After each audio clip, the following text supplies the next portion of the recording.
466, 132, 466, 132, 5814।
सभी को ओम शांति। सभी अपना माइक अनम्यूट कर सकते हैं।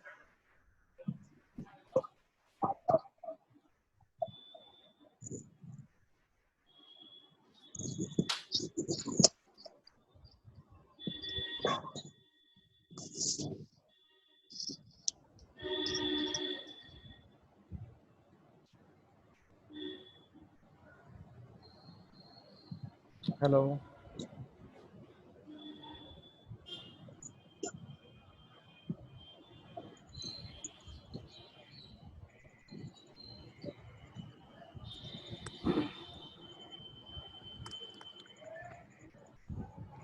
शुरू करें आज का लेसन। जी जी, तो जैसा कि हमने अभी तक के लेसन में सीखा है कि मैं कौन हूँ। अपना सभी माइक अनम्यूट कीजिए।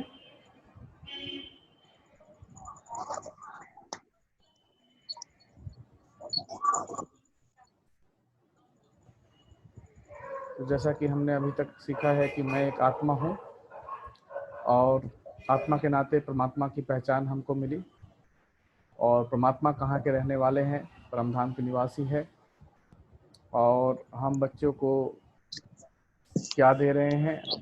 क्या देते हैं? सुख, शांति, आनंद, प्रेम और पवित्रता और शक्ति। ये 7 जो गुण है आत्मा के, वो आज खत्म हो गई है, जिसके लिए हम योग सीखते हैं। और वही योग की शक्ति आत्मा के अंदर जागृति लाती है।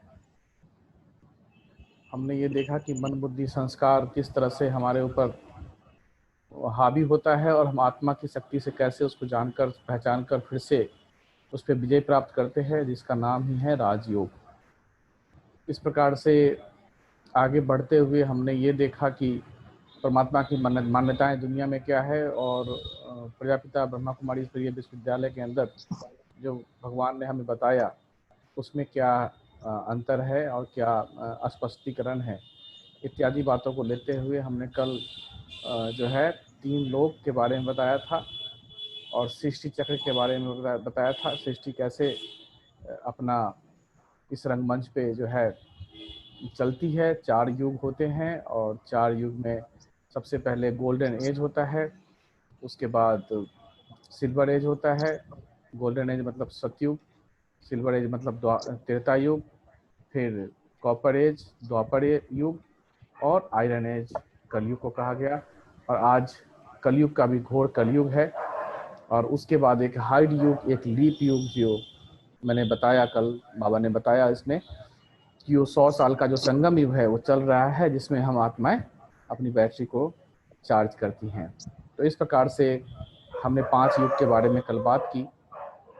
और आगे के लेसन में आपको फर्दर हम आज का जो लेसन है वो बहुत ही इम्पोर्टेंट है कि भारत के उत्थान और पतन की 84 जन्मों की अद्भुत कहानी।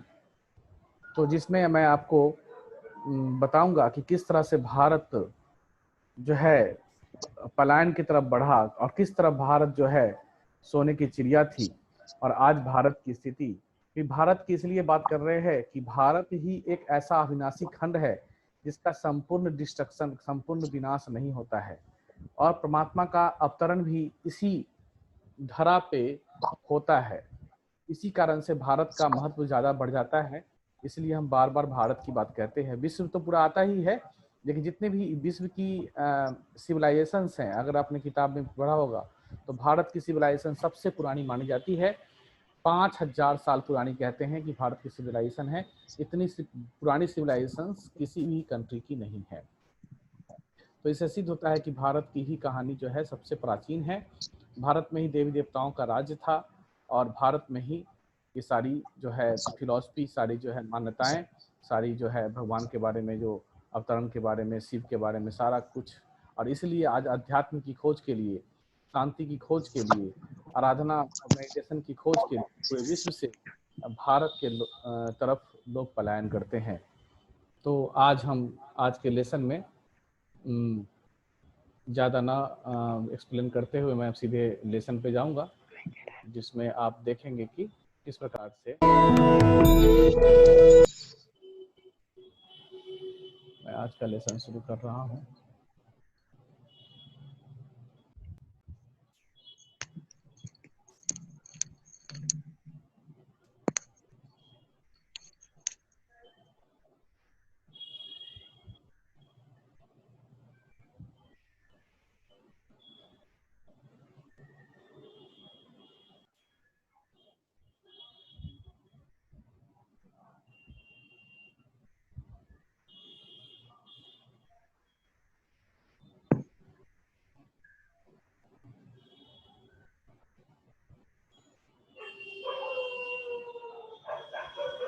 तो आज के लेसन में हम देखेंगे कि कैसे 84 जन्मों की जो कहानी है वो कैसे चलता है। आप सबको अगर सुनाई दे रहा हो तो एक बार में ज़रूर बताएं कि सबको सुनाई दे रहा है। मेरी आवाज़ आ रही है सबको? जी आ रही है। आ रही है? क्लियर आवाज़ आ रही है? जी जी। तो हम अभी स्टार्ट करेंगे 84 जन्मों की अद्भुत कहानी डे 5 आज का जो है लेसन, उसमें हम आगे देखेंगे।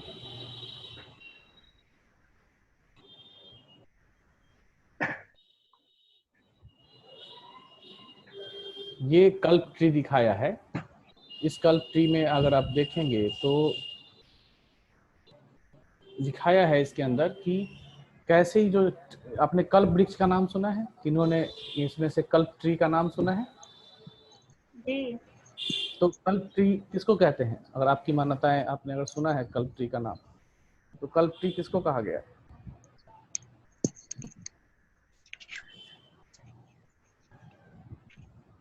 बताइए,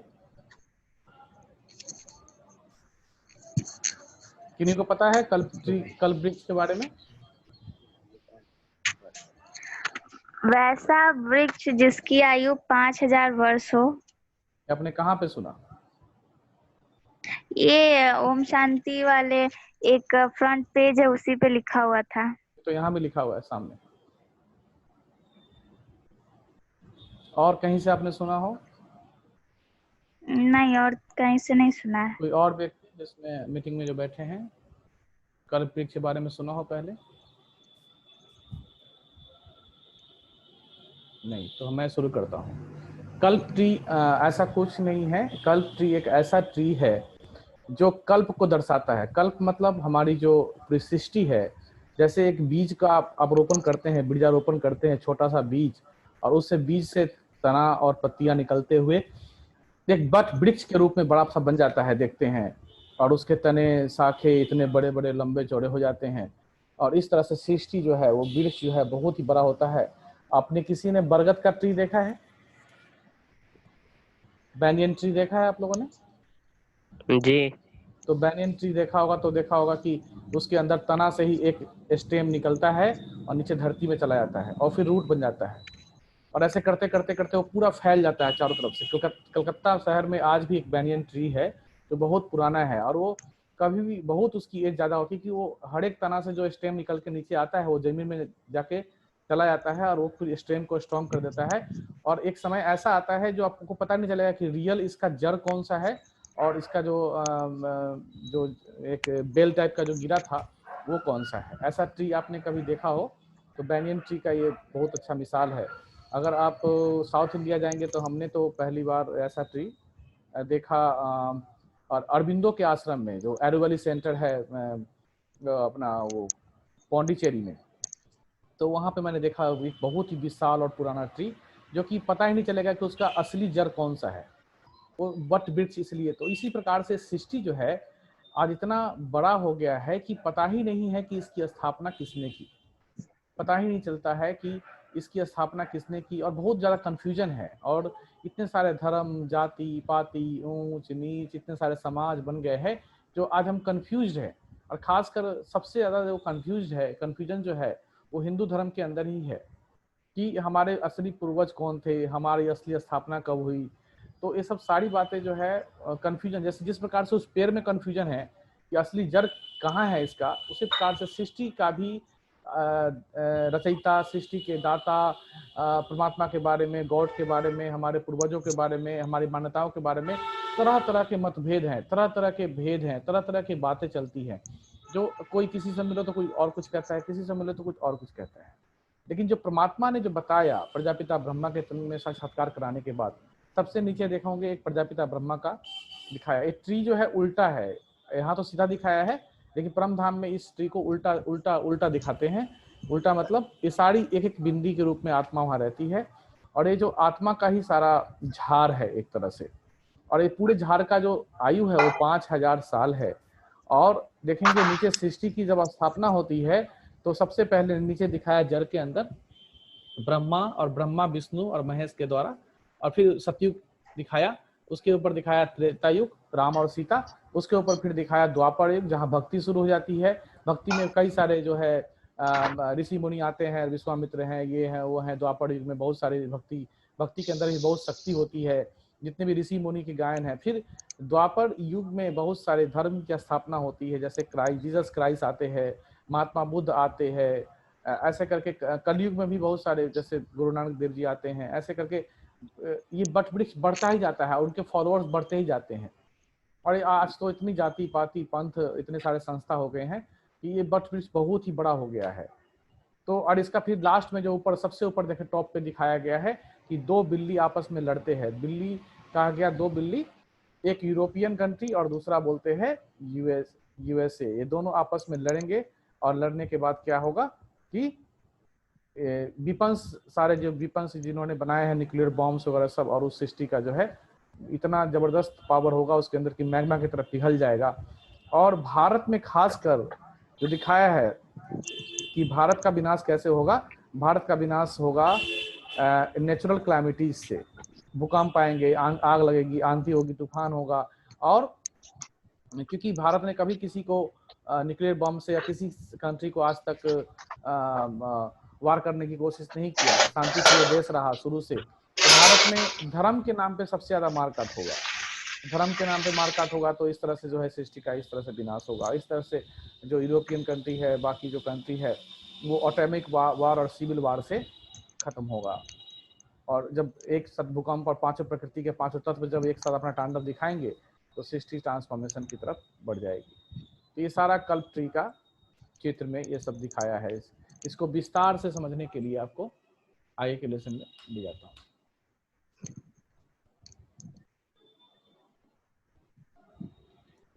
इसमें दिखाया है कि क्रिश्चियनिटी के बारे में अगर आपने पढ़ा होगा बाइबल में या कहीं और भी, तो दिखाया है कि क्रिश्चियनिटी 2000 साल पहले आया था।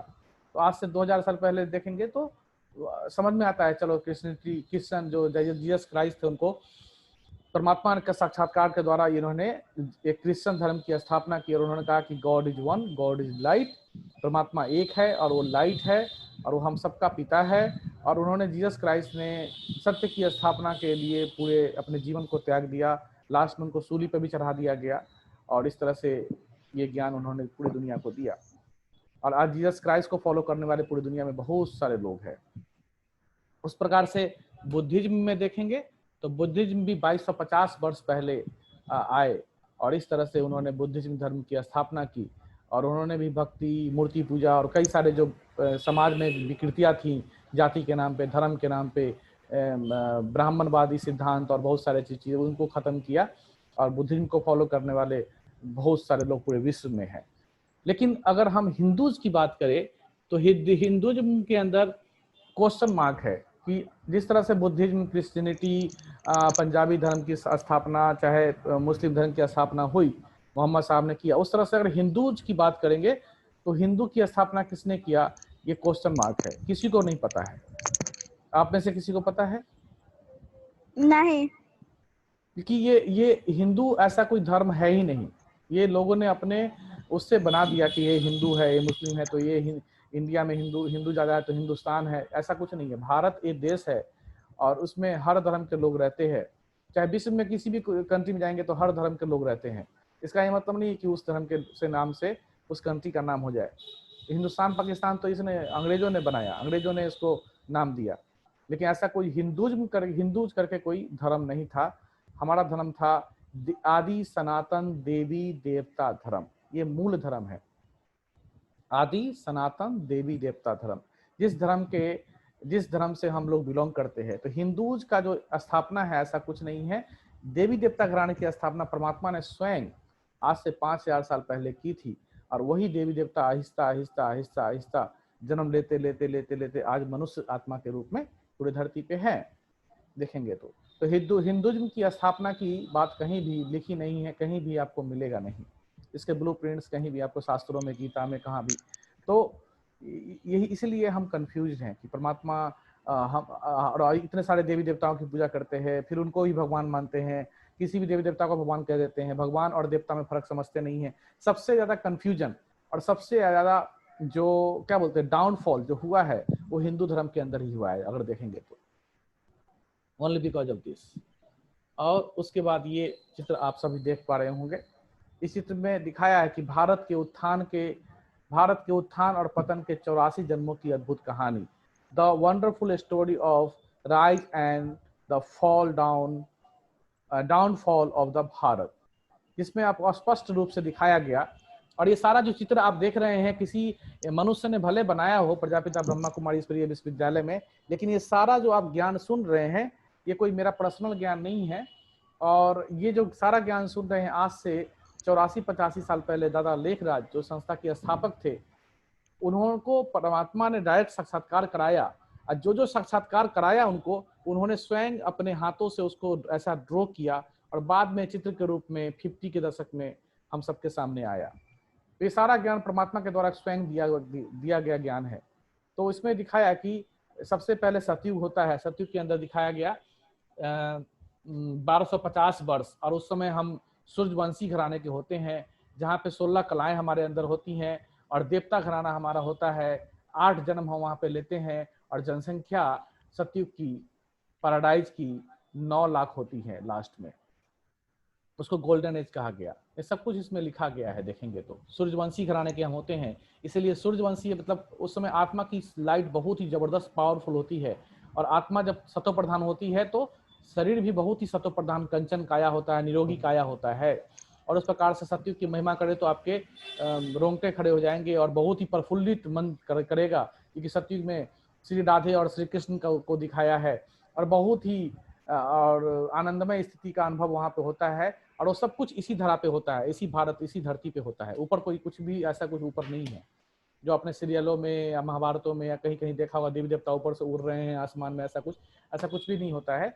सब कुछ इसी धरती पे होता है। जिसकी गायन हम शुरू से गाते आए, जहाँ डाल डाल पे सोने की चिड़िया करती थी बसेरा, वो भारत देश था मेरा। वो भारत देश ऐसा था, गोल्डन एज था। आहिस्ता आहिस्ता हम जन्म लेते गए 8-9 लाख की जनसंख्या बढ़ते बढ़ते फिर हम सिल्वर युग में आए। और बहुत ही ध्यान से सुनिएगा, ये बहुत ही इंपॉर्टेंट लेसन है। जब हम सिल्वर एज में आए तो हमारी कला में 2 कला कम गई। 16 कला हम संपूर्ण थे, हर कलाओं में, मतलब खान पान से लेकर हर कला में, मतलब जो भी हमारे परखने की शक्ति, जांचने की शक्ति, आत्मा की शक्ति, सारी संपूर्ण स्टेज में थी। 16 कला होती हैं, उसमें से 2 कला हल्की सी कम थी, स्लाइटली। और फिर हम सिल्वर एज में, सब कुछ सोने का वहां होता है, फिर हम सिल्वर में आ जाते हैं। और फिर तब तक भी आत्मा बहुत ही सतो प्रधान होती है, मतलब सेमी सतयुग कह सकते हैं त्रेता युग को। और त्रेता युग में भी देवी देवता अपने अपने पहराइश में, अपने अपने राजधानी में बहुत ही सुख चैन से होते हैं। राजा भी खुश, प्रजा भी खुश, जो भी वहाँ पे रहने वाले होते हैं, दास दासी होते हैं, वो भी सभी खुश होते हैं। कोई किसी तरह का दुख अशांति इस धरती पे नहीं होता है। और फिर जनसंख्या पहुँचती है यहाँ पे, 12 बर्थ होता है। फिर उस जितने भी जनसंख्या होती है उनकी 12 बर्थ होती है, और 1250 वर्ष का फिर से ये युग होता है। और जनसंख्या करते करते यहाँ पे पहुँच जाती है। यहाँ पे दिखाया है जनसंख्या त्रेता युग में 33 करोड़ तक, जो हम गायन करते हैं ना 33 करोड़ देवी देवता की, तो वहां तक पहुंचती है। और फिर एक बार इस समय भारत का, उस समय पूरा विश्व ही एक, आप कहेंगे भारत भारत आप क्यों बोल रहे हैं, पूरा विश्व क्यों नहीं बोल रहे हैं। तो जब विनाश होता है तो विनाश के बाद पूरा धरती मैग्मा की तरफ पिघल जाता है, और पिघलने के बाद भारत ही एक ऐसा खंड है जो बच जाता है, और बाकी जो धरती है वो सब बिल्कुल पानी के अंदर आ जाता है। और जितने भी अमेरिका है, यूएस है, कनाडा है, ऑस्ट्रेलिया है, अगर इन सबको देखोगे तो ये सब आइलैंड है, सब कुछ समुद्र से बाहर निकला हुआ एक टापू टाइप का है। अगर भारत के नक्शे को, विश्व के नक्शे को, भारत को देखोगे तो देखोगे कि बिखरा हुआ, अगर सब कुछ जोड़ेंगे तो बिल्कुल जुड़ जाएगा, ऐसा लगता है। तो भारत ही एक बचता है और पूरा विश्व ही भारत, एक भारत का ही गायन है। और भारत में ही सतयुग की स्थापना, त्रेता युग की स्थापना, और यहाँ से जनसंख्या बढ़ती है। उसके बाद त्रेता युग के बाद हमारी कला में एकाएक ड्रास्टिक चेंज आता है। हमारे जो आत्मा की सतो प्रधान स्थिति है वो बिल्कुल डमाडोल हो जाती है और हमारे अंदर काम, क्रोध, लोभ, मोह, अहंकार प्रवेश कर जाता है। क्योंकि ये युग है और सृष्टि है जिसको चलना ही है एक साथ। तो ये ऐसा स्थिति आता है कि हम आत्मा की कलाएं बिल्कुल ही खत्म हो जाती है। बिल्कुल खत्म मतलब जो एक तेजस्वी है, देखेंगे कि देवी देवता के पीछे लाइट का ताज दिखाया गया, एक जो गोल्डन और हीरा जड़ित ताज है वो तो है ही, और साथ में लाइट का ताज दिखाया गया। लेकिन जैसे ही हम द्वापर युग में आते हैं तो हमारी कला कम जाती है, आत्मा की शक्ति कमने लगती है और हम यहाँ पे 8 कला हो जाते हैं। यहाँ 21 जन्म चलता है, जितनी भी डिनाइस्टी है उसका 21 जन्म तक राज कारभार चलता है। और फिर हम यहाँ पे अभिविचारी भक्ति करने लगते हैं, किसी न किसी शिव की भक्ति, श्री कृष्ण की भक्ति, राम और सीता, जो हमारे पूर्वज थे, एक तरह से पूर्वज ही हुए ना, द्वापर युग में और त्रेता युग में और सतयुग में, जो हम उससे उन्हीं के जनरेशन आगे बढ़ती गई। और द्वापर युग में आने के बाद यहाँ पे धर्म की स्थापना शुरू हो जाती है और अलग अलग धर्म के लोग बढ़ जाते हैं। और क्योंकि अशांति हो जाती है तो फिर परमात्मा जो है 4 पैगंबर को भेजते हैं, जिसमें से मोहम्मद साहब को कहा गया, फिर यीशु क्राइस्ट को कहा गया। इन सबका पवित्र जन्म होता है, जैसे कि गुरु गोविंद सिंह को कहा गया, महात्मा बुद्ध, ऐसे ऐसे जो है बड़े बड़े तेजस्वी पुरुष जन्म लेते हैं कि धर्म, और सबने एक ही संदेश दिया होता है कि परमात्मा एक है और हम उसकी आस्था आराधना कैसे करें, उनकी भक्ति कैसे करें। लेकिन आहिस्ता आहिस्ता कल्प को, क्योंकि कोई भी चीज प्रकृति का नियम है, जो नया है वो पुराना होना ही है, पुराना है फिर से नया होना ही है। तो ऐसे ऐसे करके भक्ति शुरू होती है। फिर भक्ति भी अभिविचारी होती है, लेकिन फिर आहिस्ता आहिस्ता हम कलयुग की तरफ प्रवेश करते हैं और कलयुग में सब कुछ कलह कलेश की दुनिया हो जाती है। ऋषि मुनि जो तपस्वी होते हैं वो भी जो है उतनी तपस्वी नहीं रहते हैं, उनके अंदर शक्ति कम जाती है और फिर हम पेड़ पौधे की पूजा करने लगते हैं। जिस मतलब समाज में रहते हैं उसी समाज में स्त्री को गलत नजर से देखना शुरू कर देते हैं, क्योंकि आत्मा की शक्ति दिन पर दिन घटती जाती है। जिस मूर्ति की पूजा करते हैं स्थापना करके, उसी मूर्ति को हम पानी में डाल देते हैं, बसा देते हैं, नर्क जैसा स्थिति हो जाती है, हर जगह क्लेश हो जाता है। और वो भारत कभी सोने की चिड़िया थी, वो कांटों का जंगल, नीचे देखेंगे कांटों की सैया पे सोया हुआ भारत और विदेशी कंट्री से भीख मांग रहा है, बाहर के देशों से। और एक तरफ अलग अलग जाति पाति खून की नदियां बह रही है, जिस धर्म के नाम पे मार काट हो रहा है, और एक तरफ बम ब्लास्ट हो रहा है। सारी जो स्थिति है आज की समाज की है, और तमो प्रधानता, क्योंकि आत्मा की क्वालिटी बिल्कुल तमो प्रधान हो जाती है। हर कोई मारने और काटने पे तौला हुआ है आज के डेट में देखेंगे तो। जिसको देखो ह्यूमैनिटी नाम की कोई चीज ही नहीं रही है, अमानवता नाम की कोई चीज ही नहीं रही है। इंसान देवता तो क्या, इंसान ही बन जाए तो ये बहुत बड़ी बात है आज के समाज में। तो ये स्थिति आज समाज की हो गई है। और तब परमात्मा कहते हैं कि होनहार महाभारी विनाश के समय निराकार परमात्मा शिव के साथ प्रीत बुद्धि वालों को ही विजय होती है। जो महाभारत में दिखाया कि 5 पांडव थे और 100 कौरव थे और उनके भी अक्षणी सेना थी, लेकिन फिर भी जीत किसकी हुई? पांडवों की जीत हुई थी, क्योंकि पांडव जो थे भगवान के साथ थे। तो इस समय जो है 5% लोग ही जो है वो अच्छी बुद्धि के हैं, जो भगवान में आस्था रखते हैं, जो भगवान को मानते हैं, जो आत्मा को मानते हैं। पूरे दुनिया में अगर 750 करोड़ आत्माएं हैं तो उसमें से 5% आत्मा ही हैं जो पांडव के रूप में है, और बाकी सब 99% जो है, 95% वो कौरव रूपी अपना मतलब साम्राज्य लेने के लिए जमीन जायदाद किसी चीज के लिए लड़ाई कर जाते हैं आज के डेट में देखेंगे तो। ये स्थिति जो है महाभारत की अभी की दिखाई है कि जिस तरह से ये सारा कारोबार हो रहा है विश्व में, तो ये कलयुग का सीन दिखाया है। तो ये हमारा 8 जन्म सतयुग, 12 जन्म आपका त्रेता युग, फिर 21 जन्म आपके द्वापर युग, और फिर 42 जन्म आपके कलयुग में होते हैं। और इस तरह से हीरो पाठधारी जो शुरू से सतयुग से लेकर त्रेता होते हुए द्वापर होते कलयुग में आते हैं, वो करते करते पूरी जनसंख्या, कुछ लोग आते हैं सतयुग में, फिर कुछ आते हैं द्वापर त्रेता युग में, फिर द्वापर युग में, फिर कलयुग में। और अभी भी आत्माएं आई रही है इस धरती पे। धरती भी इस बोझ को अब सह नहीं पा रही है। हर जगह जो है वातावरण असंतुलित हो रहा है और आत्माएं आती जा रही है। परम धाम उधर खाली होगा और इस तरह से जैसे सृष्टि का जो है एक तरह से अंत होगा। लास्ट में जो नीचे दिखाया है और फिर एक नई सृष्टि की स्थापना, ये नया पुनर्जन्म। तो ये 84 जन्मों की कहानी जो है, इसमें जो देवी देवता घराने के हैं वो आज भी हमारे आसपास ही है। 5% लोग आज भी समाज में देखेंगे अच्छे लोग मिल जाएंगे आपको, लेकिन 95% गलत लोग ही मिलेंगे। लेकिन 5% लोग आज भी कहीं भी जाएंगे तो आपको अच्छे मानवता को पालन करने वाले, एनजीओ खोल के गरीबों की सेवा करने वाले, भूखे गरीब, भूखे एजुकेशन देने वाले, आज भी बहुत सारे लोग अच्छे हैं, धर्मवीर हैं, बड़े बड़े कंपनी के मालिक भी हैं जो अच्छे अच्छे दान पुण्य करने वाले और अच्छा समाज के लिए काम करने वाले 5% लोग आज भी आपको दिखेंगे। लेकिन 95% लोग आज कौरव के रूप में ही अपना ड्रामा में प्ले कर रहे हैं। तो ये सब किसी का दोष नहीं है, ड्रामा ऐसा ही चलता आया है और ऐसा ही चलेगा, क्योंकि कलयुग है। युग का मेन है कि युग ऐसा है, इसलिए कलह कलेश का युग है, कलयुग है, घोर कलयुग है। तो इसका तो परमात्मा कहते हैं ना कई बार कि हम एक ऐसी सृष्टि की स्थापना की, आज भी कई सारे दुख अशांति जब होता है तो हम भगवान को दोष दे देते हैं, भगवान तूने ऐसा क्यों दुनिया रचा। एक गाना भी है, दुनिया बनाने वाले काहे को दुनिया बनाई, क्या तेरे मन में समाई, ये गाना है ना पुराने फिल्मों का। तो ये दुनिया ऐसा परमात्मा ने नहीं बनाया था, परमात्मा ने गोल्डन एज रचा था, परमात्मा ने सिल्वर एज को रचा था। लेकिन हम अपने कर्मों के हिसाब से जैसे जैसे कर्म करते गए, जैसे जैसे आत्मा के अंदर कर्म की ब्लूप्रिंट्स पड़ती गई, वैसे वैसे सृष्टि के जो प्रकृति है उसमें भी परिवर्तन आता गया। और आज प्रकृति भी, पानी गंदा हो गया, समुद्र गंदा हो गया, नदी गंदा हो गया। जिस गंगा की नदी में हम नहाते थे, गंगा को पावन मानते थे, वो गंगा नदी भी आज गंदी हो गई है। क्योंकि पाप कोई गंगा नदी में नहाने से नहीं होता है, पाप हमारे आत्मा के अंदर होता है, जिसको परमात्मा की शक्ति से ही हम खत्म कर सकते हैं। कोई और शक्ति पाप को धुल नहीं सकता। और गंगा में नहाने से, यमुना में नहाने से, त्रिवेणी संगम में नहाने से किसी का पाप कट जाता तो हर कोई पाप कर्म करके गंगा में जाके नहा लेता, उसका पाप खत्म हो जाता। लेकिन नहीं, कर्म का जो गति है बहुत गहरा है और हर एक इंसान के अपने कर्मों का फल उसको भोगना ही पड़ता है।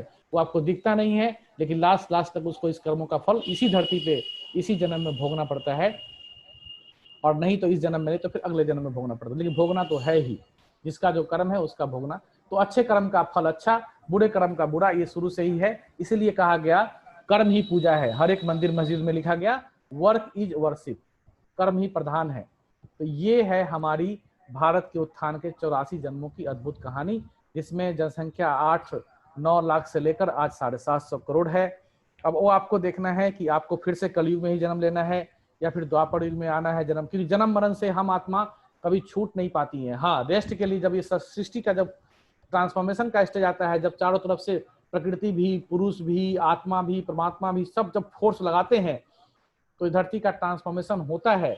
और उस ट्रांसफॉर्मेशन के अंदर आत्मा जो है पलायन करती है यहाँ से परम धाम की तरफ, और वहां जाके रेस्ट करती है, प्रॉपर रेस्ट होता है। ऊपर दिखाया परमात्मा शिव, ये जो कल्प ट्री दिखाया होगा आपने देखा सामने, ये जो यहाँ पे दिखाया है उसमें दिखाया है कि कल्प ट्री कैसे जो है, ये कल्प ट्री वो उल्टा दिखाया है, बिंदी बिंदी करके देखा है ऊपर, सबसे ऊपर आप देख रहे होंगे यहाँ पे शिव परमात्मा परम धाम का दिखाया है। ये पेड़ ही जो सृष्टि का चक्र है उल्टा रूप में है, सबसे ऊपर परमात्मा, उसके ऊपर शिव शंकर और ब्रह्मा विष्णु महेश, उसके नीचे राधे कृष्ण और उसकी डिनाइस्टी पूरा दिखाई है। डिनाइस्टी मतलब उनके पूर्वज सारे अलग अलग साइकिल में, अलग अलग रो में। सबसे ऊपर टॉप राइट कॉर्नर पे देखेंगे तो सोल वर्ल्ड इसी चित्र के अंदर। तो ये जो चित्र है इसमें पूरा दिखाया है सृष्टि किस तरह से 84 जन्मों की। और हम 84 जन्म लेते हैं, ना कि 84 लाख योनियों में भटकते हैं। अलग अलग योनि, कुत्ते, बिल्ली, शेर, बिच्छू, जितने भी कीड़े मकोड़े, उनका योनि अलग है। हम आत्मा हमेशा जो है, आत्मा जो है शरीर रूपी इस चोले में ही आते हैं, आप मानव रूपी तन ही लेते हैं। हाँ, हमारा जीवन कुत्ते बिल्ली समान आज हो गया है। आज देखेंगे कोई भूख मांग रहा है, कोई किसी का पैर कटा हुआ है, कोई रिक्शा चला रहा है, कोई बड़ा मर्सिडीज में घूम रहा है। तो ये आपके कर्म के हिसाब से आपका घर परिवार चूज होता है, और कर्म के हिसाब से आप वैसा कर्म करते हैं जो कुत्ते बिल्ली जैसा भी आपका कर्म जीवन नहीं होता है। आप कोई ऐसा कर्म करता है जो ऐशो आराम की जिंदगी जी रहा है। लेकिन कई लोग आज पाप कर्म करके भी अच्छी जिंदगी जी रहे हैं, लेकिन आपको सामने अच्छा दिखता है, लेकिन उनका अंत जो है अच्छा नहीं होता है। कई लोग कहते हैं कि देखो ना, आज जो बुरे कर्म करते हैं वही अच्छा जी रहे हैं, अच्छा लाइफ जी रहे हैं, और जो अच्छे कर्म करते हैं उनको तो 2 रोटी नसीब नहीं होता है। ऐसा नहीं है, आपको सामने दिखता ऐसा है, लेकिन कर्म की गति बहुत गहरी है। आज नहीं तो कल उनके साथ ऐसा घटना घटता है जो कि आपको पता चलेगा कि हाँ कैसे कर्म पलट जाता है। तो इस प्रकार से जो है भारत के उत्थान की और पतन की 84 जन्मों की अद्भुत कहानी इस लेसन में हमने आपको बताया। तो ये थी आज का लेसन। फिर हम आपको कल का लेसन जो है उसमें आपको और भी क्लियर करेंगे कि कैसे, और परमात्मा जो कहते हैं कि इंसान जो है हमेशा मनुष्य जन्म ही लेता है, और फिर आगे कल की लेसन में जो है मैं आपको बता दे रहा हूँ।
तो इस तरह से आपने आज का लेसन देखा, और आपको हम कल के लेसन में क्या बताएंगे वो मैं आपको बताने जा रहा था।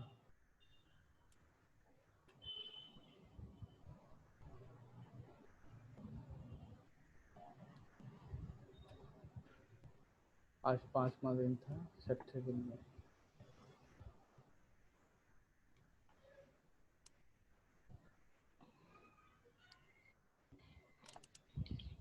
कल मैं आपको जो दूध लाने बताऊंगा, जा रहे हैं, दुकान खोल के आपको दे दे रहे हैं।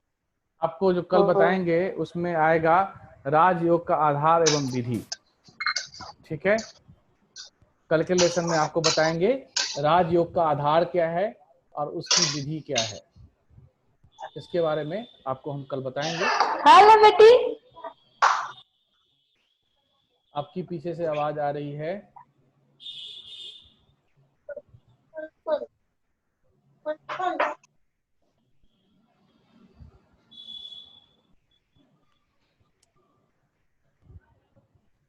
आप लोग सब सुन रहे हैं?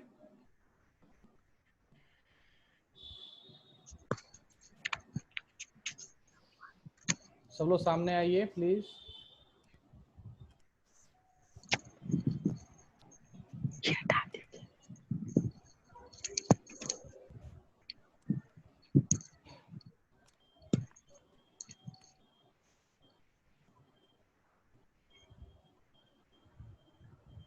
जी, आप लोग सभी सामने आइए।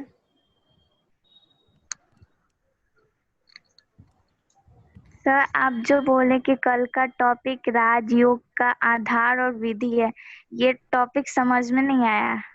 राजयोग का आधार मतलब राजयोग जो हम मेडिटेशन करते हैं तो किसी भी चीज जी का आधार होता है ना, कि किस आधार से हम कर सकते हैं और उसकी विधि क्या है करने की। तो अभी तक तो जो मेडिटेशन सिखा रहे थे आपको, थोड़ा थोड़ा हम करा रहे थे, तो नॉर्मली हम ऐसे ही करा रहे थे, लेकिन बेसिकली जी राजयोग करने का आधार क्या है, कैसे उसका उसका बेस क्या है और उसको करने की प्रॉपर विधि क्या है। ठीक है, और उससे प्राप्ति क्या है।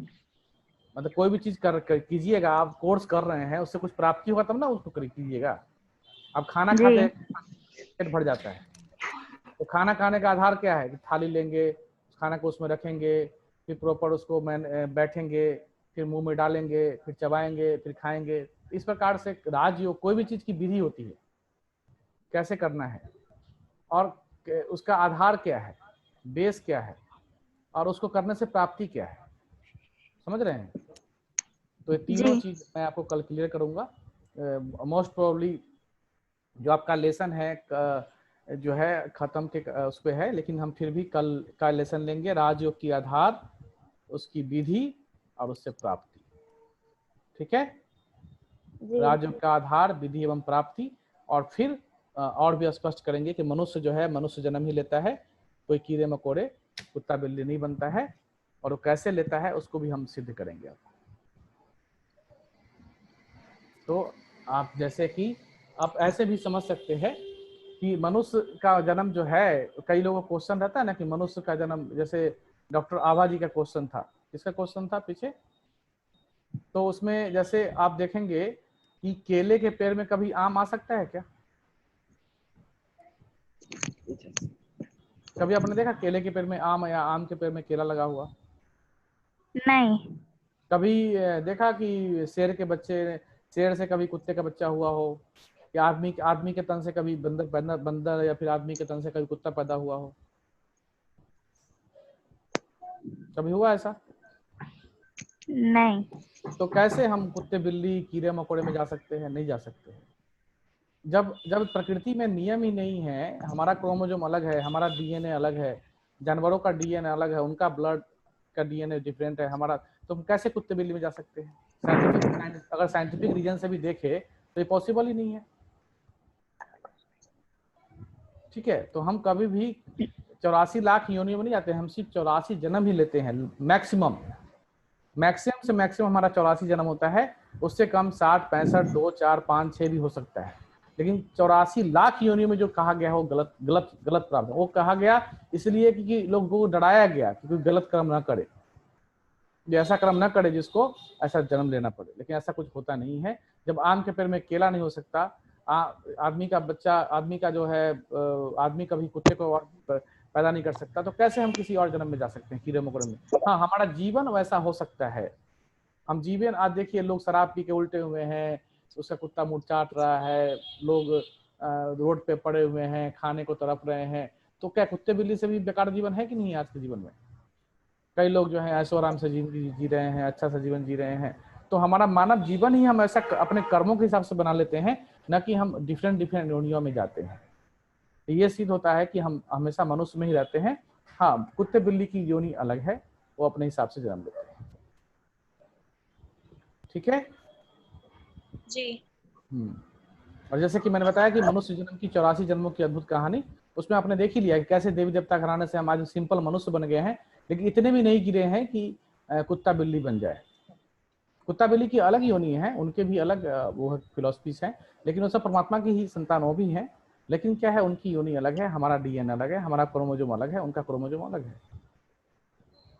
ठीक है, तो कल का जो लेसन रहेगा राजयोग की आधार, राजयोग से का जो आधार क्या है, राजयोग की विधि क्या है, और राजयोग करने से प्राप्ति क्या है,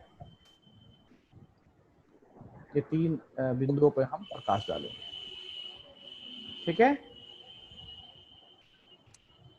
अभी किसी को कोई क्वेश्चन है तो आप क्वेश्चन कर सकते हो, या जो हमने समझाया कल्प वृक्ष और सीढ़ी के बारे में 84 जन्मों की कहानी, उसमें भी क्वेश्चन है तो भी आप पूछ सकते हैं। क्योंकि ये सारी बातें अगर क्लियर रहेगी ना बुद्धि में, तो बुद्धि जब मेडिटेशन करेंगे तो भटकेगा नहीं। क्योंकि आज तक हम सच्चा ज्ञान लिए ही नहीं, हमने जो सुना, देखा, सीरियल देखा, जो किताबों में पढ़ा, वही मानते आ गए। लेकिन सच्चा ज्ञान अभी किसी को भी नहीं है। और जब सच्चा ज्ञान नहीं होता है तो सच्ची चीज, जैसे आत्मा के बारे में पता ही नहीं था कि आत्मा को कैसे याद करना है, परमात्मा के बारे में पता नहीं था, परमात्मा का एड्रेस पता नहीं था, परमात्मा को हम कहाँ याद करते हैं, परमात्मा है क्या चीज, उसके अंदर शक्ति क्या है, आत्मा क्या है, ये सारी जानकारी आपको इसलिए राजयोग कोर्स में दिया जाता है क्योंकि आपकी बुद्धि की जो भटकन है वो खत्म हो जाए। और जब एक बार भटकन खत्म हो जाती है तो बुद्धि एकाएक सिर्फ परमात्मा को पहचान जाती है और फिर कनेक्ट हो जाती है। जब कनेक्शन जुड़ जाता है तो उसी को राजयोग कहते हैं।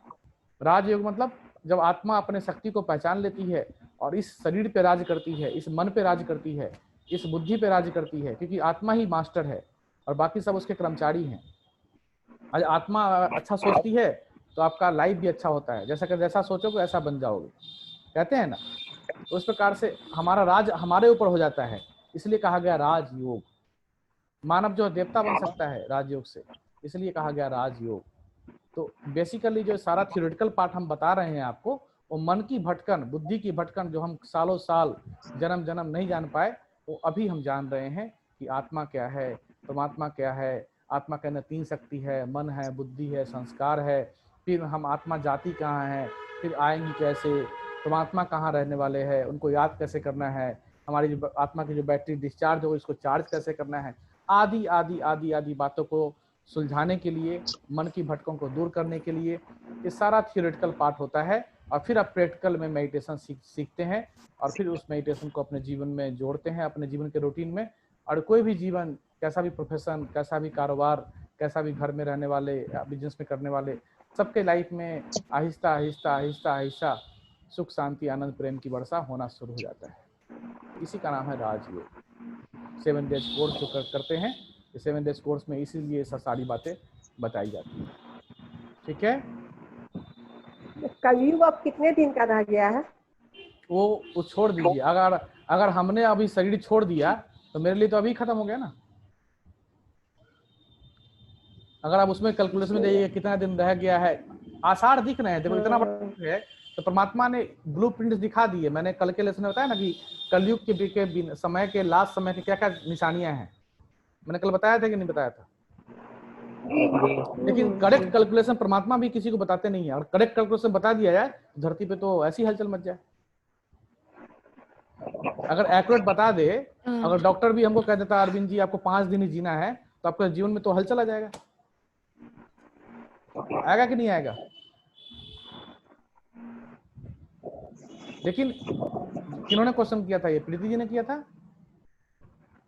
अरे हमने किया है, डॉक्टर आभा सिंह।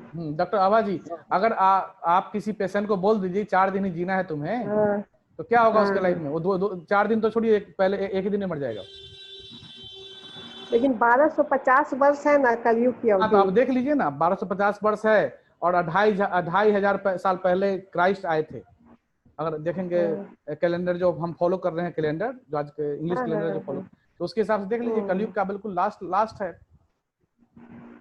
बिल्कुल लास्ट का समय है, बिल्कुल ये मतलब लास्ट टू लास्ट, बिल्कुल समझिए ना कि मैंने दिखाया संगम युग। संगम युग कितने साल? 100 साल का दिखाया संगम युग। 100 साल में भी बहुत साल निकल गए ऐसे ही। और विनाश, अब इससे अति विनाश क्या होगा? आप देखिए ना सृष्टि का कैसे हालत होगा। तो एक एक्यूरेट टाइम नहीं है, लेकिन डिस्ट्रक्शन स्टार्ट हो गया है। प्रकृति अपना रिकैप कर रही है, प्रकृति अपनी सफाई कर रही है। प्रकृति ने शुरू कर दिया है, कहीं आग लगना, कहीं भूकंप आना, कहीं बाढ़ आ जाना, कहीं कुछ भी हो रहा है, देख रहे हैं।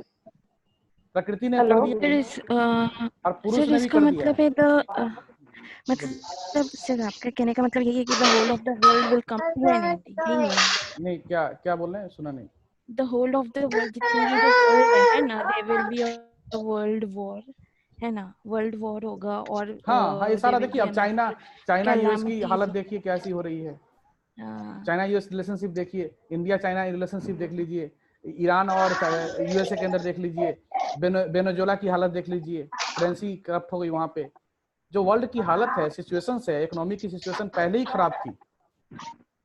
तो ये पूरा मतलब the whole of the world will come to an end, मतलब ये पूरा ही खत्म हो जाएगा। हाँ बिल्कुल। जब एक बताओ, आज से कितने साल पहले हिरोशिमा पे बम गिराया था, जापान के हिरोशिमा पे, वहाँ की हालात आज भी नहीं सुधरी है।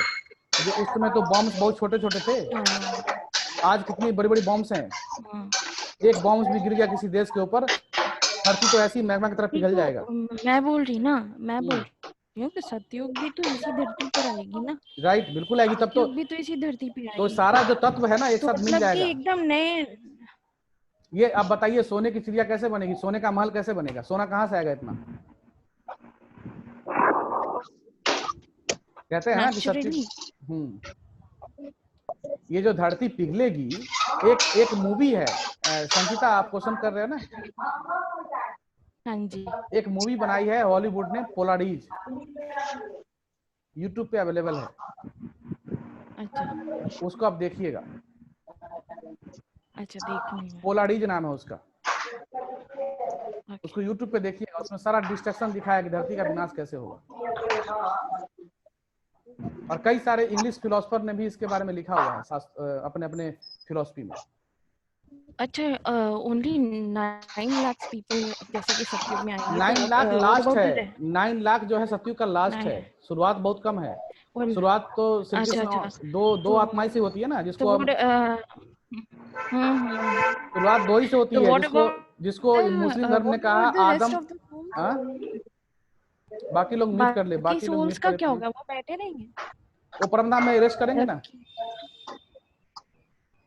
वो परम धाम में रेस्ट करेंगे, परम धाम में। बाकी आत्माएं, अभी भी तो आत्माएं आ रही है ना धरती पे। अभी भी जो आत्माएं आ रही है, नहीं आ रही है? अभी भी जन्म तो हो ही रहा है ना लोगों का, कि नहीं हो रहा है? जन्म। तो आत्मा कहाँ से आ रही है? अर्थ संख्या बढ़ती रही है, बढ़ी रही है, बढ़ी रही है, दिन पर दिन बढ़ती जा रही है। हेलो जी मैं प्रीति एक क्वेश्चन करना चाहती हूँ। हाँ कीजिए। कंसंट्रेशन लेवल बहुत लो है। जी कोई भी बहुत इस चीज के कारण मुझे बहुत प्रॉब्लम होती है। मैं बहुत डॉक्टर से भी कंसल्ट कर चुकी हूँ। फिर राज योग करने से इस चीज का बहुत फायदा मिलेगा? नहीं, 1 मिनट रुकिए, आप क्या बोल रहे हैं? कंसंट्रेशन, किसी चीज पे कंसंट्रेशन में बहुत मद्देन नहीं कर पाती हूँ। कुछ भी चीज पे बहुत जल्दी सामने में रहता, बहुत घबराहट हो जाता है। ये सब चीज मेरे अंदर है। तो उसके लिए आप सुबह शाम आधा घंटा 1 घंटा बैठ के और अपनी आत्मा की शक्ति को पहचानने की कोशिश, मेडिटेशन कीजिए आप। कल मैं बताऊंगा उसकी विधि क्या है, उसका आधार क्या है, उससे बेनिफिट क्या है। मेडिटेशन है वो ध्यान हम करते हैं देख के। देख के नहीं, देखिए ये जो हम सिखा रहे हैं और न्यू बिगिनर्स को हम देख के ही सिखाएंगे ना। विजुअलाइजेशन करना आत्मा की शक्ति है, लेकिन हम विजुअलाइज कहाँ कर पाते हैं। विजुअलाइजेशन एक पावर है कि विजुअलाइजेशन समझते हैं क्या होता है? जी जी, मैं कोई चीज को देख सकूं, उसको इस आंखों, इन आंखों से नहीं, इन आंखों से नहीं, बुद्धि की आंखों से। जी। तो बुद्धि की आंख से कैसे देखेंगे? वही मेडिटेशन में हम अपनी आत्मा की शक्ति को देखते हैं अपनी आंखों से। बुद्धि की, जो भगवान ने बुद्धि दिया है ना, आज तक आपने भगवान से क्या मांगा कि भगवान मुझे अच्छी बुद्धि देना, यही मांगते हैं ना। तो उस बुद्धि को भगवान ने दिया है तो उसको यूज नहीं कर रहे हैं। उस बुद्धि की आंखों से आत्मा की शक्ति को पहचानेंगे और जब मेडिटेशन करेंगे तो आपकी आत्मा की जो ब्लूप्रिंट है, आत्मा की जो शक्ति है वो जागृत होना शुरू हो जाएगा और सारी बीमारियां, सारे चक्र खुल जाएंगे बॉडी के। जब सातों चक्र खुल जाएंगे तो बीमारियां। सबसे ज्यादा प्रॉब्लम इसी चीज का है, घबराहट, ज्यादा काम, ज्यादा कुछ चीज मेरे सामने मैं बताता हूँ ना, मेडिटेशन से घबराहट और सब तो बहुत छोटी छोटी बातें हैं। डिप्रेशन जैसे पेशेंट भी सही हो जाते हैं। जो नशा करने वाले हैं, दवा भी ले रही हूँ, डॉक्टर से दिखाया तो मुझे दवा दे रहे हैं, पर मुझे दवा देखिए आज डॉक्टर भी क्या कह रहे हैं कि 96% जो बीमारियां हैं आज समाज में वो साइकोसोमेटिक है। साइकोसोमेटिक समझते हैं? मन की बीमारी है, मन से बीमारी है। लोग मन से बीमार है, तन से कम बीमार है। आज कोरोना के हल्ला में भी देखेंगे किसी को खांसी हो जा रही तो लोग डर जा रहे हैं, किसी को बुखार हो जा रहा है तो लोग डर जा रहे हैं। आपके घर में अगर किसी को बुखार हो गया अभी तो आप डर जाते हो जी। डरने के चक्कर में आपको वो बहुत कुछ उल्टा पुल्टा कर देते हो। तो क्या हो रहा है? कोरोना भी आज अगर WHO कहता है कि 12 लाख लोग अगर इंडिया में ग्रसित हैं, 12 लाख ग्रसित नहीं है, 12 लाख से कई करोड़ों ग्रसित हैं, लेकिन जिसकी इम्यून सिस्टम अच्छा है वो कोरोना को झेल के आगे बढ़ जा रहा है। जिनका इम्यून सिस्टम खराब है वो डेड हो जा रहे हैं। लेकिन जो डेड हो रहे हैं जरूरी नहीं कि कोरोना से मर रहे हैं, उनका पहले से लंग्स काम नहीं कर रहा, पहले से ही उनका फेफड़े में वो प्रॉब्लम है, पहले से ही किडनी काम नहीं कर रहा है, तो वो एक कोरोना का ठप्पा लगा दे रहे हैं।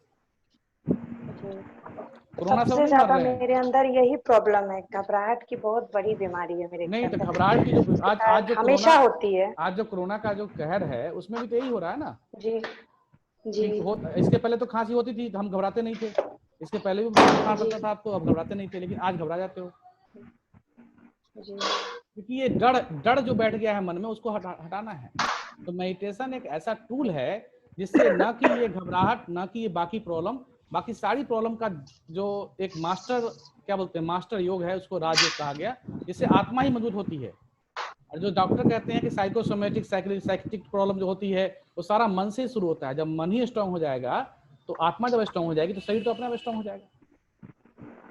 तो लेकिन इसको प्रॉपर सीखने की जरूरत है, प्रॉपर प्रयास करने की जरूरत है। प्रयास करेंगे, अभ्यास करेंगे, सब होगा जी। तो इसका कोई फिक्स, बहुत सुबह हम 5-6 बजे नहीं उठ पाते हैं, तो ये जरूरी नहीं है ना कि हम 5-6 बजे मेडिटेशन करें। कल के उसमें नहीं है, जरूरी नहीं है। हम कभी भी मेडिटेशन कर सकते हैं जी। कभी भी, किसी टाइम, कहाँ भी, ट्रेन में, बस में, प्लेन में, कहाँ भी बैठे बैठे मेडिटेशन कर सकते हैं। ये मेडिटेशन, ऐसा मेडिटेशन, ठीक है। ये संचिता जी आप हैं लाइन पे? हाँ जी सर। ये सोल वर्ल्ड को दिखाया है, देखिए यहाँ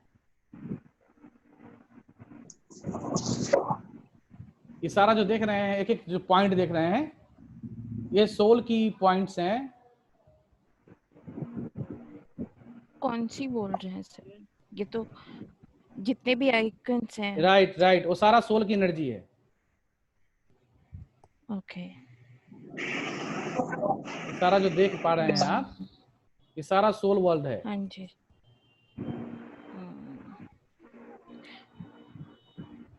ये सातवां आसमान, इस अंतरिक्ष से भी पार, जहाँ सैटेलाइट्स आपकी हैं उससे भी आगे। हाँ जी सर।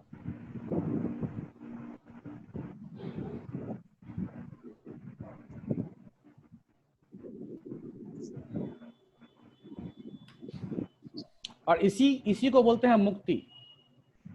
सुन पा रहे हैं? हाँ जी।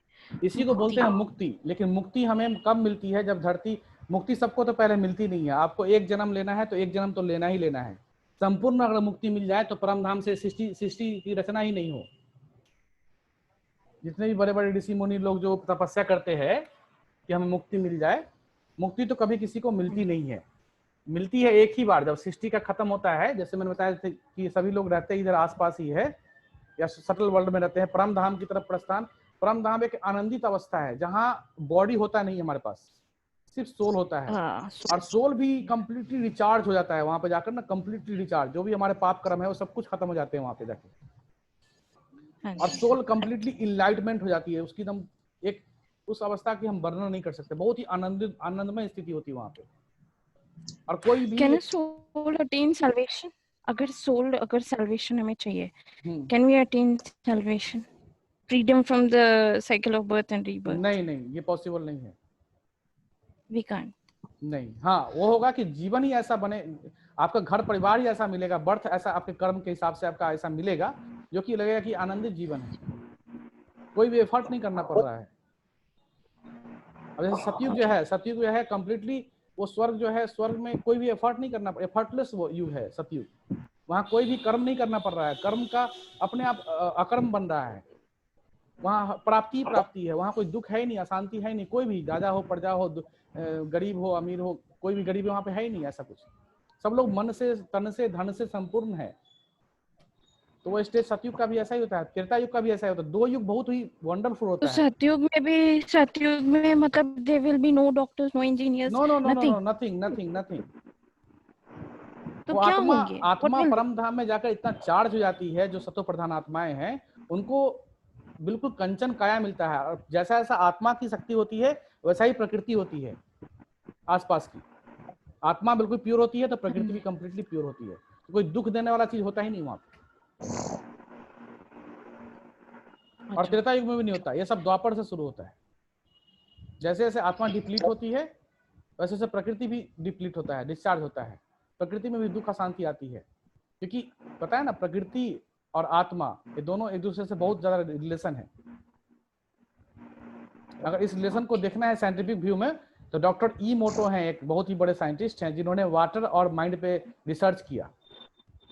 डॉक्टर इमोटो।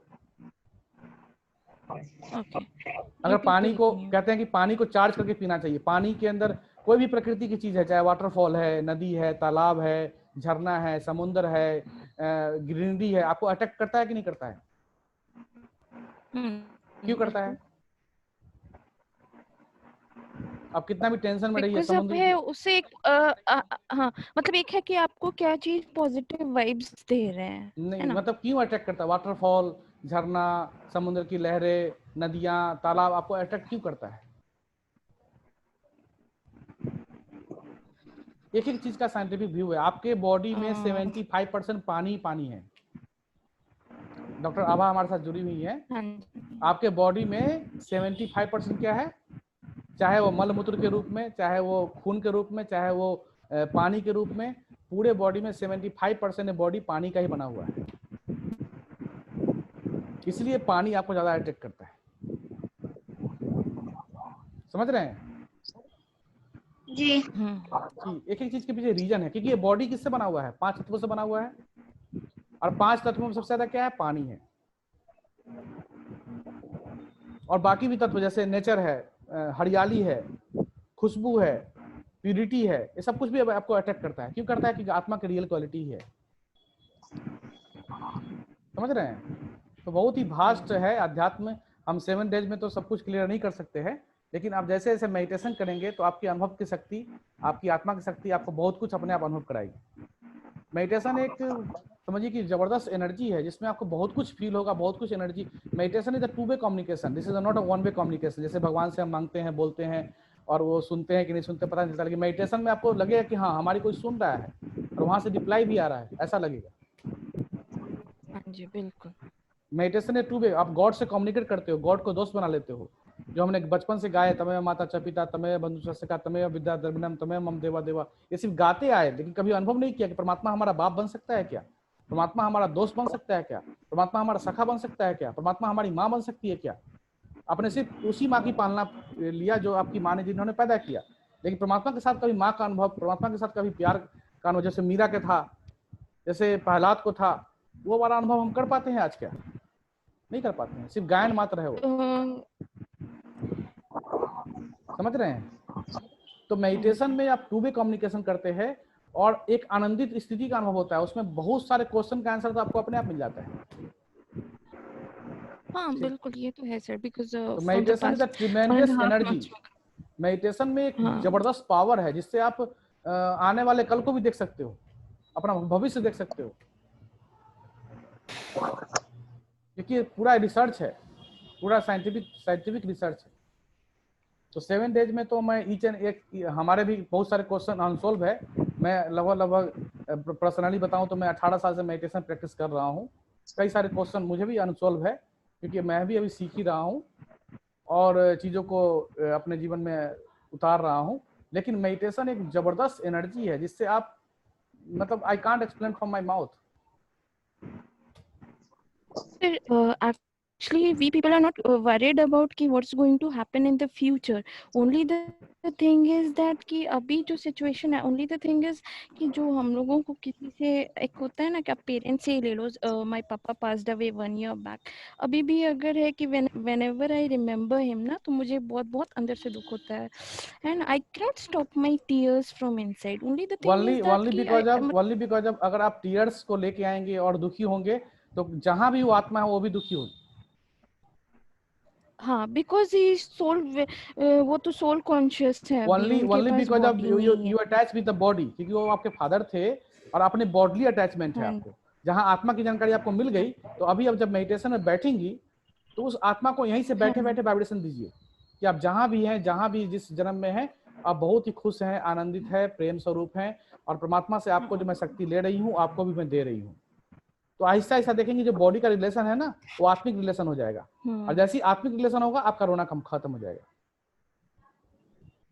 और आप उनको अच्छे वाइब्स देंगे। I want to get rid of the attachment, वो जो मुझे attachment है, I just want to get rid of it। बिल्कुल, वो मेडिटेशन प्रैक्टिस से होगा। आहिस्ता आहिस्ता जितना मेडिटेशन करेंगी, सोल कॉन्शियस स्टेज क्या है कि अभी हम सोल कॉन्शियस नहीं है, बॉडी कॉन्शियस है। अभी मैं मेरा फंसे हुए हैं। अब जैसे हम आई को समझ गए, आई मींस मैं आत्मा, माई मींस ये बॉडी मेरा अपना नहीं, अपना बॉडी जब मेरा अपना नहीं है तो मैं कौन हूँ? मैं आत्मा हूँ। तो जैसे जितना आप सोल कॉन्शियस स्टेज में आते जाएंगे उतना बॉडली अटैचमेंट खत्म हो जाएगा। जैसे चाहे वो आत्मा चली गई इस दुनिया से, चाहे अभी है आपके प्रेजेंट में माँ है, भाई है, बंधु है, जितना आप सोल कॉन्शियस होते जाओगे उतना साक्षी दृष्टा होते जाओगे, डिटैच होते जाओगे। तो मेडिटेशन से आपको ये नहीं, as far as I know मेरा 20% I think हो गया, because मैंने कहा ना 1.5 month से मैं कर रही हूँ। नहीं, आप कीजिए और भी कीजिए, और सिस्टर शिवानी के इसके ऊपर बहुत सारी क्लासेस हैं, उसको भी कीजिए। हाँ जी, मैं देखती हूँ। तो और it will take time, peace of mind channel. ये 7 days meditation just like not a magic कि मैंने कोई मैजिक का छड़ी घुमाऊंगा आपके सारे क्वेश्चन सॉल्व हो जाएंगे। Definitely it's not magic. This is the basic fundamental. नहीं, I watched this or I joined this just because I feel good, I feel relaxed। और अभी मैं समझता हूँ जितने भी पार्टिसिपेट ज्वाइन कर रहे हैं उनको अच्छा लग रहा है। अभी छोटे छोटे बच्चे भी बैठे हैं, उनको एक ज्ञान सुन के अच्छा लग रहा है। क्यों लग रहा है? क्योंकि वो आत्मा के रियल क्या बोलते हैं उसको, हम रियल क्वालिटी की बात कर रहे हैं। तो जितने भी लोग सुन रहे हैं उनको सबको अच्छा सूदिंग लग रहा है। क्यों लग रहा है? क्योंकि हम हमारी अपनी कहानी हम सुन रहे हैं। डॉक्टर आभा, आपको भी महसूस हो रहा है? हाँ, अच्छा लग रहा है।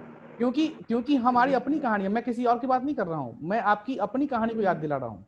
तो आपको सुन के बहुत सूदिंग लग रहा है, बहुत मजा आ रहा है, बहुत जब मेडिटेशन में बैठे हैं तो और आनंद आता है। तो बहुत सारे क्वेश्चंस मैं लास्ट डे में भी लूंगा और दिन पर रोज ले ही रहा हूँ, और बहुत सारे मैं समझता हूँ सर्टिफाई भी हो रहे होंगे। लेकिन बहुत सारे क्वेश्चंस आपके मेडिटेशन करते करते, कोर्स करते करते, और कोर्स तो क्या है, एक ब्रह्मा कुमारी का बेसिक फंडामेंटल कोर्स है जो हम हजारों लोगों को कराते हैं, लेकिन उसमें से मेडिटेशन की प्रैक्टिस जो है मेन है। अब जितना जितना सोल कॉन्शियस में आएंगे, मेन वही है सोल स्टेज। तो आपकी सारी प्रॉब्लम, जैसे बहन जी ने बताया कि मेरे को घबरा जाती हूँ, मैं क्या घबराने लगती हूँ कोई भी बात में, तो वो ओनली बिकॉज ऑफ क्योंकि आत्मा की शक्ति खत्म हो गई है।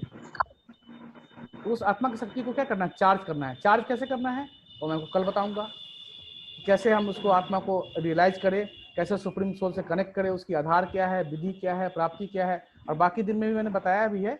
तो जितना जितना आप जैसे संचिता प्रैक्टिस करती है मेडिटेशन का, तो आप लोग भी मेडिटेशन शुरू में कमेंट्री हमारे यूट्यूब पे बहुत सारे अवेलेबल है। आप ब्रह्मा कुमारी मेडिटेशन कमेंट्री लिखेंगे हिंदी में, इंग्लिश में, सब कुछ आ जाएगा।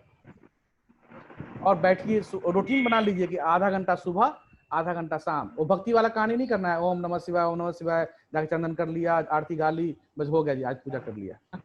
वो वाली कहानी नहीं है मेडिटेशन। मेडिटेशन है आपको बैठ के टाइम देना पड़ेगा, you have to take time.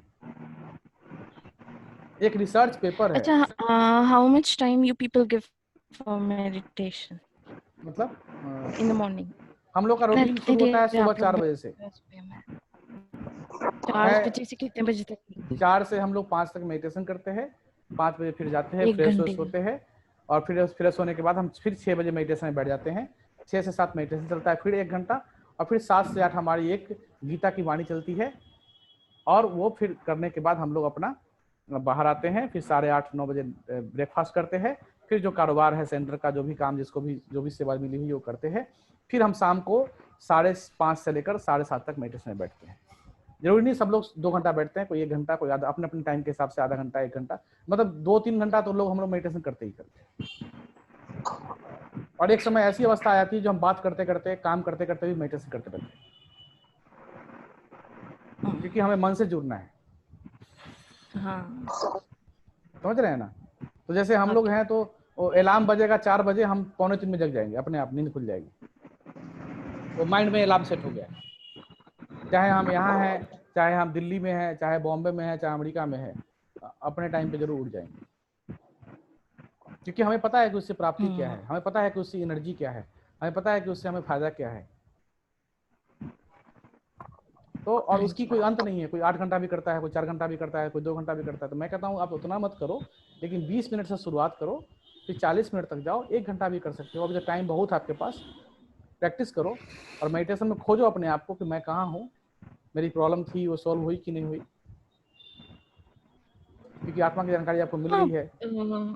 Definitely sir, वो तो है ना, मैंने कहा ना कि डे टू डे लाइफ के हाँ, सब प्रॉब्लम से आपका हाँ, बिल्कुल we want to deal with it. बिल्कुल बिल्कुल बिल्कुल। जितना जितना सोल कौन से होते जाएंगे, जितना जितना आप आत्मिक स्थिति में आते जाएंगे, जितना जितना आप एनर्जी को पहचानते जाएंगे, जितना जितना आप एनर्जी को अनुभव करते जाएंगे, जितना जितना इसको जीवन में आप लाते जाएंगे, उतना उतना आपका जीवन जो है देवत्व की तरफ जाती जाएगी, और आपकी प्रॉब्लम चुटकी में सोल्व होगी, चुटकी में, जो प्रॉब्लम आप लोग बता रहे हैं। ठीक है, ठीक है जी, हाँ जी। तो अभी हम सभी कम से कम 5 मिनट तो बैठे। अभी टाइम क्या हुआ, हमारा टाइम ओवर हो गया है, लेकिन फिर भी हम अभी 5 मिनट बैठेंगे। ओके, और विजुअलाइजेशन भी क्या होता है मैं आपको क्लियर करूंगा कल, ठीक है, मेडिटेशन वाले सेशन में। अभी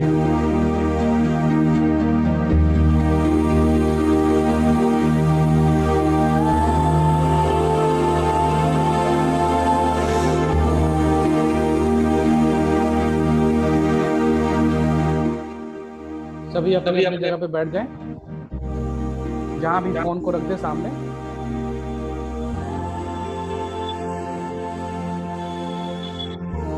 अपनी आत्मा बहुत रिलैक्स होकर बैठे,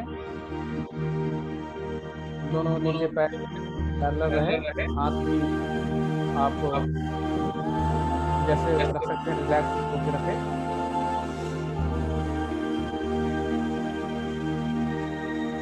और अपने आप से बातें करें।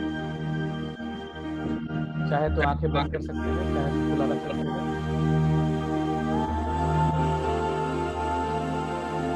अपने सारे चारों तरफ से बुद्धि को हटाकर अपने मन को एक सिग्नल दे, ये मन अभी अपने अंदर आओ।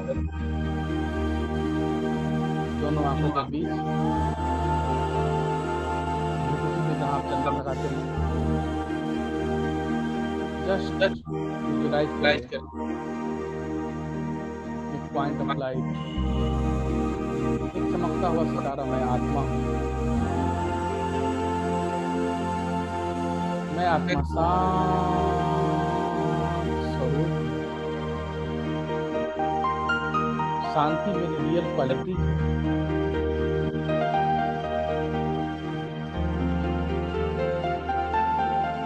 मैं आत्मा स्वरूप। ये शरीर हमारा एक वस्त्र है, मैं इस शरीर की ड्राइवर हूँ। मैं ज्योति बिंदु स्वरूप आत्मा हूँ, इस आंखों द्वारा देखने वाली, इस मुख द्वारा बोलने वाली, इस कर्म इंद्रियों द्वारा कर्म करने वाली, वास्तव में मैं आत्मा हूँ। शरीर तो विनाशी है, आज नहीं तो कल इसका विनाश हो जाएगा, अंत हो जाएगा, लेकिन मैं आत्मा अविनाशी हूँ। मैं आत्मा अजर अमर हूँ, मैं कभी मरती नहीं हूँ, क्योंकि मैं एनर्जी हूँ। मैं आत्मा शांत स्वरूप, मैं आत्मा आनंद स्वरूप हूँ। शांति हमारा अपना गुण है। अशांत तो हम बाहर की वातावरण से हो जाते हैं, लेकिन रियल स्वरूप में मैं शांत स्वरूप हूँ। मैं आत्मा एक ज्योति बिंदु, चमकता हुआ सितारा, जो इन आंखों से दिखती नहीं है, लेकिन मैं हूँ। मैं अपने आप को फील कर पा रही हूँ। मैं आत्मा शांत स्वरूप।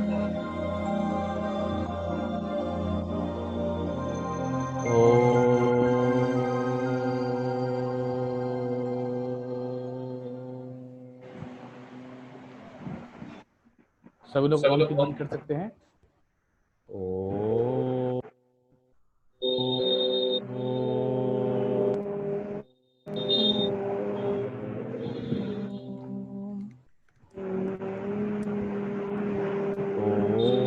Times, but so often it all comes.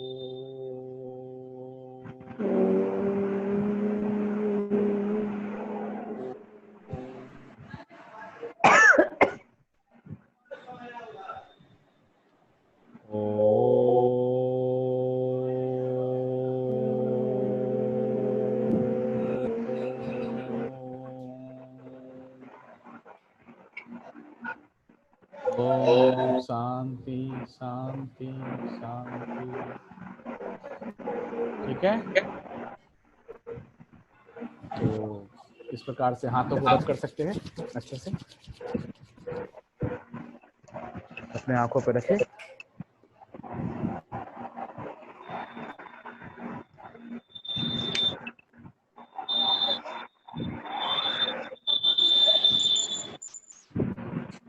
और मेडिटेशन कमेंट्री जो हमने दिया है आपको ग्रुप में डाला है, कोशिश कीजिए कि आप सुबह और शाम उसको प्रैक्टिस जरूर कीजिए, क्योंकि वो आपको बहुत हेल्प करेगा।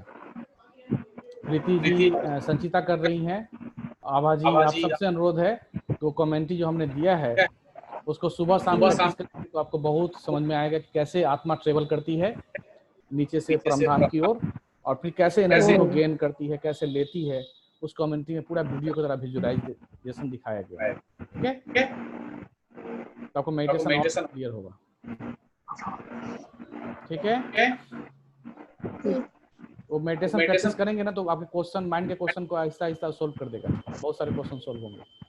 संचिता जी का लाइव अनुभव है, वो करती हैं 1.5 महीने से प्रैक्टिस। प्रीति जी, आभा जी, जो मोटो प्लस में है जो लोग हैं, सब लोग करें इस मेडिटेशन को प्रैक्टिस सुबह शाम, और कल हम मेडिटेशन का बेसिक जो कॉन्सेप्ट है वो हम समझाएंगे, ठीक है? Okay, Om Shanti. Om Shanti. Thank you for everyone. Om Shanti, good night. कल मिलते हैं 7:30 बजे, ठीक है? जी, और मेडिटेशन प्रैक्टिस जरूर कीजिए सोने से पहले। मेरा रिक्वेस्ट है आप सभी से, सोने से पहले 20 मिनट उस मेडिटेशन, 15 मिनट का मेडिटेशन है, लगाकर फोन में और कीजिए। और सुबह उठने, जब भी आप उठते हैं 5 बजे 6 बजे, तो हाथ मुंह धोकर कहाँ भी कुर्सी पे बैठकर उसको प्रैक्टिस कीजिए, फिर हमको अनुभव करना, ठीक है? ग्रुप में शेयर किया हुआ है। ओम शांति। ओम शांति।